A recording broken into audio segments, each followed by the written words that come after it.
পুরো আন্দোলনের প্রধান স্লোগান ছিল, আপনারা সবাই জানেন। এই স্লোগান বাংলাদেশের মানুষ ধারণ করেছে, গ্রহণ করেছে।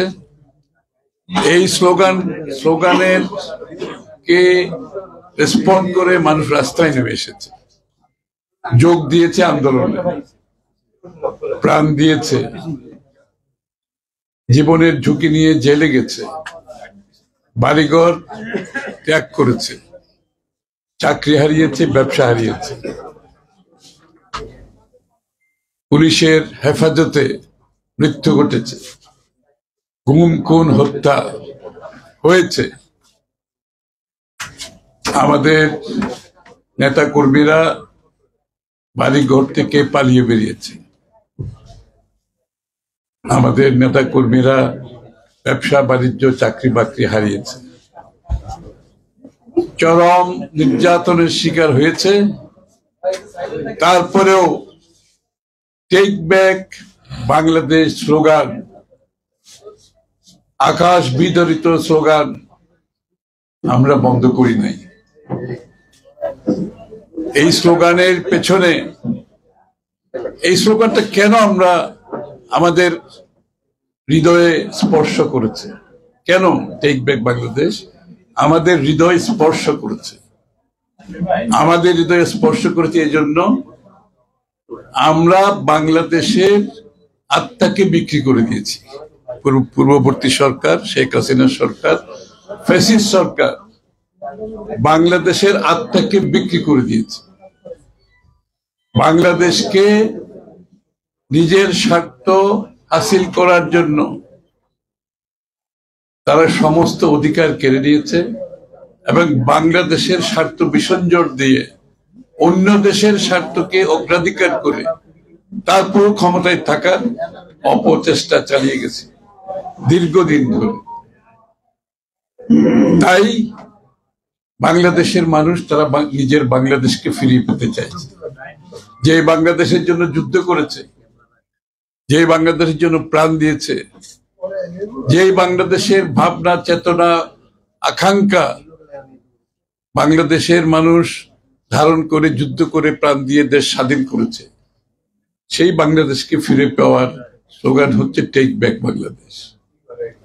এবং এটার প্রণেতা হচ্ছে জনাব তারেক রহমান সাহেব। এবং তারেক রহমান সাহেবের এই স্লোগানের পিছনে অনেক বড় ভাবনা, যে বাংলাদেশটা আমাদের জনগণের সকল ক্ষমতা একটি দল একটি ব্যক্তির হাতে চলে গেছে এবং সেই দল সেই ব্যক্তিটি চরমভাবে বাংলাদেশের সমস্ত ভাবনা ধারণাকে পদদলিত করেছে। অন্য দেশের উপর নির্ভরশীল হয়ে ক্ষমতায় থাকার চেষ্টায় করে আমাদের দেশকে, আমাদের স্বাধীনতা সার্বভৌমত্ব পর্যন্ত কম্প্রোমাইজ করা হয়েছে শুধুমাত্র ক্ষমতায় টিকে থাকার জন্য। এবং বাংলাদেশের মানুষের মালিকানা এখানে গুরুত্বপূর্ণ।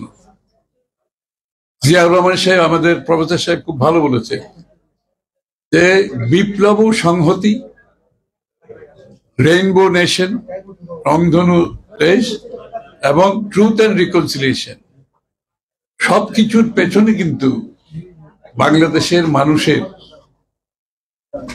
স্বাধীনতা সার্বভৌমত্ব অধিকার এবং সকলকে নিয়ে বাংলাদেশ, সবাইকে নিয়ে বাংলাদেশ। এবং এই ধারণা থেকে তারেক রহমান সাহেব কিন্তু, জিয়াউর রহমান সাহেব যেভাবে করেছেন, দেশনেত্রী বেগম খালেদা জিয়া যেভাবে করেছেন, উনি তো সংসদীয় গণতন্ত্র সবাইকে নিয়ে করেছেন, একা করেন নাই, তাই না? এরশাদের বিরুদ্ধে শুরু থেকে শেষ পর্যন্ত আন্দোলন উনি একাই করে গেছে, অন্য নেতৃত্ব কম্প্রোমাইজ হয়ে গেছে।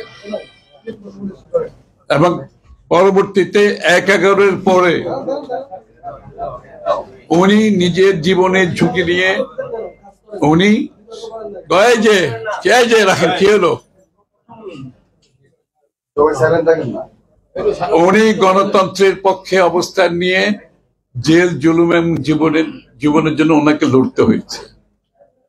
পরবর্তী কালে উনি এই ফ্যাসিস্ট সরকারের আমলে অবিচল থেকে, গণতন্ত্রের প্রতি অবিচল থেকে, দেশের মানুষের অধিকারের প্রতি অবিচল থেকে, মানুষের মালিকানা, দেশ বাঁচাও মানুষ বাঁচাও এর চিন্তায় অবিচল থেকে নিজের জীবনের ঝুঁকি নিয়ে এখনো জীবন যুদ্ধে উনি লড়ছেন শুধুমাত্র বাংলাদেশকে ফিরে পাওয়ার জন্য।